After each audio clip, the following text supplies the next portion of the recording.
ሰላም ጋይስ ከመይ ኣለኹም ንሎሙን ከም ትልሙድ ኣብ 2006 ዝተፈነወት ገራሚት ናይ ባንክ ዘረፋ ኢንሳይድ ማን ዝተሰየመት ፊልም ሒዝናልኩም ቀሪብና ኣለና። ነዛ ቻናል ሓደሽቲ እንተኾንኩም ሳብስክራይብ፣ ላይክ፣ ሼር ምግባርኩም ኣይትዘንጉ ኢኹም። ናብታ ናይ ሎም ፊልምና ከሰጋግረኩም። ፊልምና ዝጅምር ዳርተን ሬስል ዝበሃል ሰብ ኣብ ጸልማት ዝመልኦ ክፍሊ ውሽጢ ቦይኑ ኮፍ ኢሉ ንዕዘቦ። እቲ ክፍሊ ናይ ቤት ማእሰርቲ ክፍሊ ከም ዝኾነ ይዛረብ። ቀፂሉ እውን ብጣዕሚ ንምማኑ ዘጸግም ናይ ባንክ ዘረፋ ከም ዝፈጸመ ይገልጽ።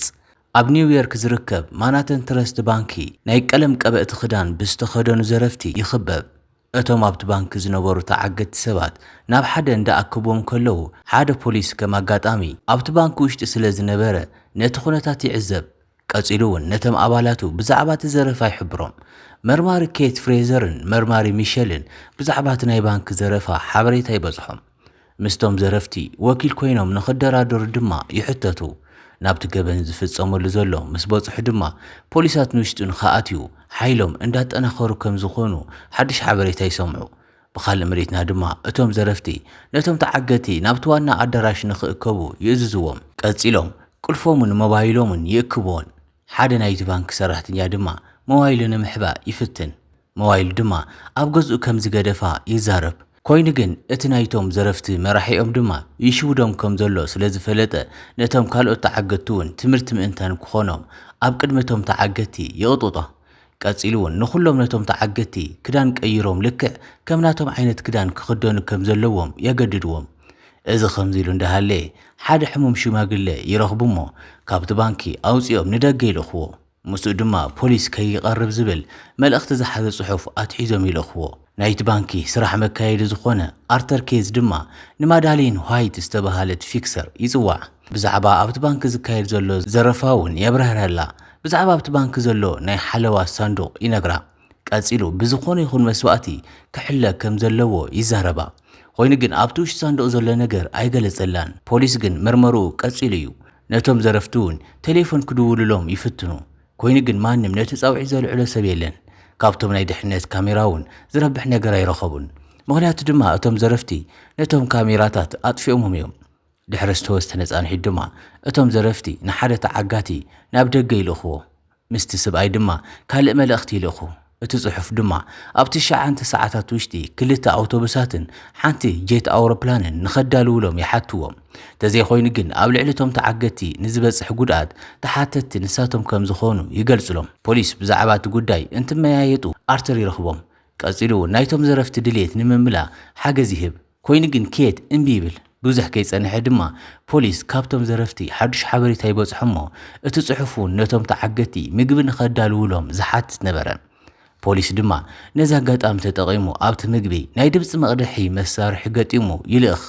ንዝተወሰነ ግዜ እውን እቲ መቕድሒ መሳርሒ ድምፂ መቕዳሕ ይጅምር። ኮይኑ ግን እቲ ዝዛረብዎ ዝነበሩ ዘረባታት ብዘይፍለጥ ቋንቋ ነበረ። ኬት ድማ ሓገዝ ብምሕታት እቲ ዝዛረብዎ ዘለዉ ቋንቋ ኣልባንያን ከም ዝኾነ ይፈልጥ። ቀፂሉ ኬት ሓንቲ ተርጓሚት ጓል ብምጽዋዕ ነቲ ዝተዛረብዎ ንኽትርጉመሎም ይዛረባ። እቲ ቅድም ክብሎ ዝተቐድሕዎ ዘረባ ናይ ቀደም ናይ ኣልባንያ ፕሬዚደንት ዝነበረ ዝተዛረቦ ዘረባ ከም ዝኾነ ትዛረቦም። ኬት ድማ ናይታ ጓል ዘረባ ምስ ሰምዐ እቶም ዘረፍቲ ተወሳኺ ግዜ ንምርካብ እንዳፈተኑ ከም ዝኾኑ ይግንዘብ። ኮይኑ ግን እቲ ትልሞም ክርዱ ኣይከኣለን። እዚ ከምዚ ኢሉ እንዳሃለ እቲ ኣብቲ ፈለማ ናይዚ ፊልሚ ተኣሲሩ ዝረኣናዮ ዳልተን ረስሌ ዝተባሃለ ዘራፊ ካብቶም ሳንዱቓት ቁፅሪ 392 ይኸፍት። ኣብቲ ውሽጢ ዝረኸቦ ንብረት ድማ ይወስዶ። ብኻልእ ገጽ ድማ ማዳሊን ናብቲ ባንክ ትበጽሕ። ቀፂላውን ምስ ኬት ትፋለጥ። ኣብቲ ምርመራ ድማ ምስኡ ንኽሰርሕ ተሓቶ። እዚ ከምዚ ኢሉ እንዳሃለ ኬት ናብ ዳልተን ይድውል። ምስ ዳልተን እውን ይዘራረብ። ኬት ኣብ ቤት ማእሰርቲ ዕድመ ልክዑ ከም ዝእሰር ዋላ እኳ እንተፈራርሖ ዳልተን ግን ብርእሰ ምትእምማን በቲ ናይ ቅድሚት ዓብዪ በሪ ከም ዝወፅእን ምንም ክገብሮ ከም ዘይኽእልን ይገልጸሉ። ግዜ እንዳሓለፈ እንትኸይድ እቶም ዘረፍቲ ነቶም ተዓገቲ ናብ ዝተፈላለዩ ክፍልታት ይኸፋፍልዎም። ኣብ ሕድሕድ ክፍልታት ድማ ናይ ባዕሎም ሰባት ይሓውስሎም። ብሕቡእ ድማ ነቲ ትልሞም ከሳኽዑ ይጅምሩ። ቀፂሎም እውን ኣብቲ ባንኪ ማእኸል ሓደ ጉድጓድ ምዃዓት ይጅምሩ። ብኻልእ ገጽ ድማ ኬት ንማዳሊን ምስ ዳልተን ንኽትዘራረብ ይፈቕደላ። ንሳ ድማ ዳልተን ድሌታታ እንተማሊኡላ ድሕንነቱ ሕሉ ዝኾነ መውፅእ በሪ ከም እተዳልወሉ ትዛረቦ ንዓኣ ምስ ሰምዓ ድማ ዳልተን ንማዳሊ ናብቲ ባንኪ ውሽጢ ንኽትኣቲ ይዕድማ ናብቲ ባንኪ ውሽጢ ምስ ኣትየት ድማ ነቲ ሳንዱቕ ከም ዘለዎ ከይተንከፈ እንተገዲፉላ $2 ሚልዮን ከም እትህቦ ትገልጸሉ ንሱ ግን በዚ ሓሳብ እዚ ከይተሰማምዐ እምቢ ይብላ ዳልተን ድማ ክንደዝ ዝኣክል ዝተጨነቕኩሉ ሳንዱቕ ኣብ ውሽጡ እንታይ እዩ ዘለዎ ኢሉ ይሓታ ንሳ ድማ ምንም ኣይፈልጥን ትብሎ ኮይኑ ግን ዳልተን ኣብቲ ውሽጢ ሳንዱቕ እንታይ ከም ዘሎ ከም ዝፈልጥ ይዛረባ እቲ ሳንዱቕ ኣብ ካልኣይ ኩናት ዓለም ግዜ ኣብ ስዊዘርላንድ ባንኪ ውሽጢ ናይ ዝሰርሕ ዝነበረ ሰብ ከም ዝኾነን ነቲ ኣጋጣሚ ተጠቒሙ ድማ ብዙሕ ሃብቲ ከም ዝረኸበን በዚ ምኽንያት እዚ ድማ ነዚ ባንኪ እዚ ከም ዘጣየሸ ይሕብራ ማዳሊን ብዛዕባ ኣርተር ዝሓለፈ ህይወቱ ከም ዝፈልጥ ትግንዘብ ቀፂላው ናብ ሳንዱቕ ንኽወስዳ ተሓቶ ኣብ ሳንዱቕ ውሽጢ ካብ ናይ ናዚ ጀርመን ዝተረኸቡ ሰነዳት ኢንቨሎፕ ይረኽቡ ቀፂሉ ዳልተን ኣርተር ነዞም ሰነዳት ቀደም ከጥፍኦም ከም ዝነበሮ ይዛረባ ማዳሊን ብወገና ድማ ድሕነቱ ዝተሓለወ መውፅእ በሪ ከም እተቕርበሉ ትዛረቦ ኮይኑ ግን ዳልተን ኣብዚ ጉዳይ ድልየት ዘለዎ ይመስልን ማዳሊን ካብቲ ባንኪ ትወፅእ ከይድ ድማ ምስቶም ዘረፍቲ ዝገበሮ ተዝርርብ እንታይ ከም ዝመስል ይሓታ ኮይኑ ግን ዝርዝር ሓበሬታ ክትቦ ከም ዘይፍቀደላ ትሕብሮ እቶም ፖላይስ ብዛዕባቶም ዘረፍቲ እንትመያይጡ ኬት ሕጂ እውን ትኹረቶም ንምዝንጋዕ ተወሳኺ ግዜ እንዳገዝኡ ከም ዝኾኑ ይጠራጠር ሓደ ስጉምቲ ቀዲሙ ንምውሳድ ወሲኑ ንዳልተን ደው ኢሉ በቲ ዝሓተቱ መሰረት ጄት ኣውሮፕላንን ኣውቶቡስን ከም ዘዳለየሉ ይዛረቦ ኮይኑ ግን ፈለማ ናይቶም ተዓገድቲ ድሕንነት ክረጋገጽ ከም ዘለዎ ይሕብሮ ሕጂ እውን ዳልተን ንኬት ናብ ውሽጢ እቲ ባንኪ ንኽኣቲ ይዕድሞ ቀፂሉ ነቲ ባንኪ እውን የርዮ ነቶም ተዓገድቲ እውን ንኽረኽቦም ይፈቕደሉ ናብ ካልእ ክፍሊ እውን ይወስዶ ኣብኡ እውን ኬት ነቶም ተዓገድቲ ቀልጢፉ ከም ዘውፅኦም ብምዝራብ ቃል ይኣትየሎም ኬት ምስ ዳልተን ይዘራረብ ክልተ ኣማራጺታት እውን የቕርበሉ እቲ ቀዳማይ ካብዚ ባንኪ ምስ ወፁ ሃዲኑ ከም ዝኣስሮ ይዛረቦ እቲ ካልኣይ ድማ ሕጂ ነዚ ዘረፋ ገዲፉ ምስኡ ብሰላም ናብ ደገ መውፃእ ከም ዝኽእል ተዛሪቡ ሓዲኡ ንኽመርጽ ይሓቶ ዳልተን ግን ንኽልቲኦም ምርጫ እምቢ ይብል ቀፂሉ ኬት ድማ ንሳቶም ጄት ከም ዘይደልዩን ንዓት እንዳዘናግዕዎም ከም ዝኾኑ ከም ዝፈልጥ ይዛረቦ ብዛዕባ ዳልተን ውልቃዊ ህይወቱ እንትዛረቦ ድማ ክምርዖ ከም ዝደለየ ግን ድማ ገንዘብ ከም ዘይብሉ እንዳተዛረቦ ኣዘናጊዑ ንዳልተን ከጥቅዕ ይፍትን ቀፂሉ እውን ነታ ኣብ ገጹ ገይርዎ ዝነበረ ማስክ ንምውፃእ ይፍትን ኮይኑ ግን እቶም የዕርኽቱ የድሕንዎ ነቲ ባንክ ለቂቑ ኣብ ዝወፀሉ ግዜ ኬት ኾነ ኢሉ ባእሲ ከም ዝጀመረ ናይቶም ዘረፍቲ ሓሳብ ንምፍላጥ ከም ዝኾነን ቀፂሉ ንማንም ክጎድኡ ከም ዘይኽእሉን ይሕብሮ ብዙሕ ከይጸንሐ ግን ተሳሓይቱ ከም ዝነበረ ይርድኦ ምኽንያቱ እውን ዳልተን ናብ ኬት ደው ኢሉ ነቶም ካሜራታት ናብቲ ካልኣይ ደብሪ ንኸዝሮም ድሕሪ ምግባሩ ነቲ ሓደ ተዓጋቲ ኣብ ቅድሚኦም ይቐትሎ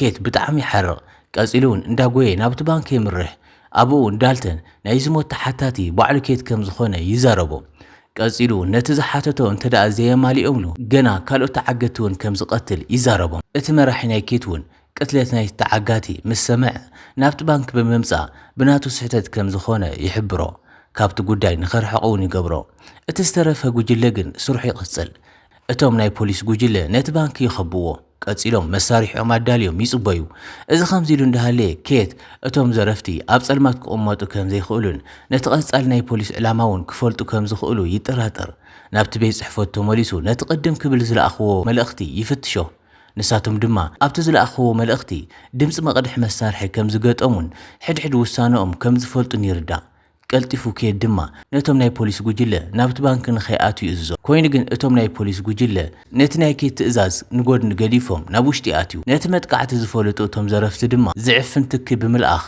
ካብቲ ባንኪ ምስቶም ተዓገድቲ ተመሳሲሎም ናብ ደገ ይወፁ ፖሊስ ድማ ንዓኣቶም ይኸቦም ሓደ ብሓደ ድማ ክሓቶም ይጅምር ምኽንያቱ ድማ እቶም ዘረፍቲ ተመሳሲሎም ወፂኦም ክኾኑ ይኽእሉ እዮም ኢሉ ገሚት እዩ እቶም ተዓገድቲ ምስ ወፁ እቶም ፖላይስ ንውሽጢ ኣትዩ እቲ ባንኪ ክንደይ ዝኣክል ኪሳራ ከም ዝገጠሞ እንዳፈተሹን ከለዉ እቶም ዘረፍቲ ዋላ ሓደ ንብረት ከም ዘይወሰዱ እንትዕዘቡ ብጣዕሚ ይግረሙ ቀፂሉ ኬት ናይቶም ተዓገድቲ ሞባይላት ይረክብ ኮይኑ ግን ካብዚ ባንኪ ምንም ነገር እንተዘይወሲዶም ናይዚ ዘረፈ ዕላማ ክርድኦ ኣይከኣለን እቶም ናይ ፖሊስ ጉጅለ ፌክ ዝኾኑ መሳርሕታት ይረኽቡ እቶም ዘረፍቲ ንማንም ሰብ ክጎድኡ ድሌት ከም ዘይነበሮምን እቲ ዝፈጸሙ ቅትለት እውን ፌክ ከም ዝነበረ ይርድኦም ብናይ ኬት ትእዛዝ መሰረት ሕድሕድ ተዓገድቲ ይሓትዎም ኮይኑ ግን ዋላ ንሓዲኦም ዘረፍቲ እዮም ኢሎም ክጠራጠርዎም ኣይከኣሉን ኬት ምስ መራሒኡ ተራኺቡ ዝርዝር ሓበሬታ ይነግሮ ነቶም ተዓገቲ ከም ዝመርመርዎም ኮይኑ ግን ምንም ዓይነት ሓበሬታ ክረኽቡ ከም ዘይከኣሉ ይዛረቦ ምንም ፍንጭ ክረኽቡ ስለ ዘይከኣሉ ብዛዕባ ትዘረፋ ሓበሬታ ስለ ዘይብሎምን ነቲ ኬዝ ክዓጽዎ ከም ዘለዎም ይዛረቦ ኬት ግን ንሽዑ ዋላ እኳ በቲ ሓሳብ እንተተሰማምዐ ግን ድማ ብውልቁ ነቲ ምርመራ ክቆጽለሉ ይሓስብ ኩሉ ነገር ክፍትሽ ይጅምር ኣብቲ ናይቲ ሳንዱቕ ዝርዝራት ድማ ቁጥር 392 ሳንዱቕ ከም ዘየላ ይርዳእ ብዛዕባ እዚ ድማ ነቲ ዓርኩ ሚሸል ንኸጻሪ ሓቶ ቀጺሉ እውን ምስ ማዳሊን ይራኸብ ብዛዕባ እቲ ነገር ድማ ሓታ ማዳሊን ኣብቲ ዝሓለፈ ንክፋለጣን ንኽሕግዛን ክተፈራርሖ ኮላ ዝቐዳሓ ናይ ድምፂ ቅዳሕ ይስማዕ ንዕኡ ምስ ሰምዐ ድማ ኣርተር ወናን ናይቲ ባንኪ ምስ ናዚ ዝገበሮ ስምምዕነት ትነግሮ ኮይኑ ግን ስርሑ ክገድፎ እንድሕር ዘይደሊ ነዚ ነገር እዚ ምስጢር ገይሩ ክሕዞ ከም ዘለዎ ትዛረቦ ቀጺላ ማዳሊን ምስ ኣርተር ትራኸብ ኬት ነቲ ኬዝ ክዓጽዎ ከም ዘይደለየ ትዛረቦ ኣርተር ብዛዕባ እቶም ሰነዳት ኢንቨሎፕ ይሓታ ንሳ ድማ እቲ መራሒ ናይቶም ዘረፍቲ ጉጅለ ከም ዝሓዞ ትነግሮ ብዛዕባ እቲ ነገር እንዳተዘራረቡ ከለዉ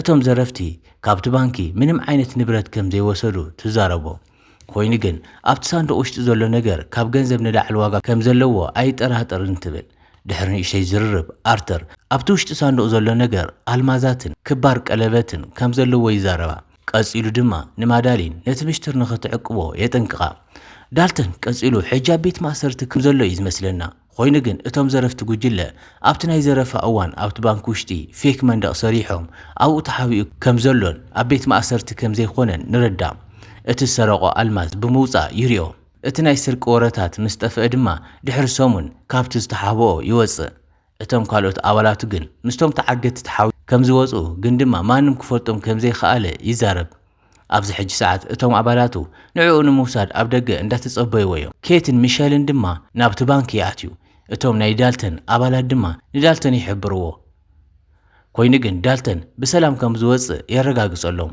መልክዑ ቀይሩ እንዳወፀን ከሎ ድማ ሃንደበት ምስ ኬት ይጋጭ እዩ ኮይኑ ግን ኬት ክፈልጦ ይከኣለን ዳልተን ግን ምስ ኣባላቱ ክንደገና ይሕወስ ንሳቶም እውን ብሓጎስ ይቕበልዎ ዓወቶም ድማ የኽብሩ ኬት ድማ ነቲ ናይ ፈተሻ ፍቓድ ሒዙ ነቲ ናይቲ ባንክ ሰራሕተኛ ሳንዱቕ ቁጥር 392 ንኽፍትሽዎ ይሓቶ እቲ ሰራሕተኛ እውን ንበዓል ኬት ሒዝዎም ናብቲ ሳንዱቕ ይወስዶም ኣብቲ ሳንዱቕ ድማ ሓንቲ ቀለበት ይረኽቡ ኣብቲ ልዕሊ ቀለበት ድማ ንእሽቶ ጽሑፍቲ ይረኽቡ እታ ጽሑፍ ድማ ነታ ቀለበት ትኸተል እትብል ነበረት ቀጺሎም ኬትን ሚሸልን ናብ ኣርተር ብምኻድ ብዛዕባ እቲ ቀለበት ይሓትዎ ኮይኑ ግን ምንም ነገር ኣይገለጸሎምን ኬት ጸኒሑ ድማ ምስ ማዳሊን ይራኸብ ቀጺሉ ድማ ናይ ኣርተር ናይ ጦር ገበን ንፖሊስ ንኽትዛረብ ኣጠንቂቕዋ ይኸይድ ናብ ገዝኡ ምስ ኸደ ድማ ኣብ ጃኬቱ ውሽጢ ሓንቲ ኣልማዝ ይረክብ ዳልተን ኣብቲ ባንኪ ንኬት እንትገጭዮ ኣብ ጅቡኡ ኣልማዝ ከም ዘቐመጠሉ ይዝክር ቀጺሉ እውን ዳልተን በቲ ዓብዪ በሪ ብቕድሚያ ክወፅየ ዝበሎ ዘኪሩ ብኣድናቆት ፍሽኽ እንዳበለ ናይ ሎም ፊልምና ኣብ ስትውዳእ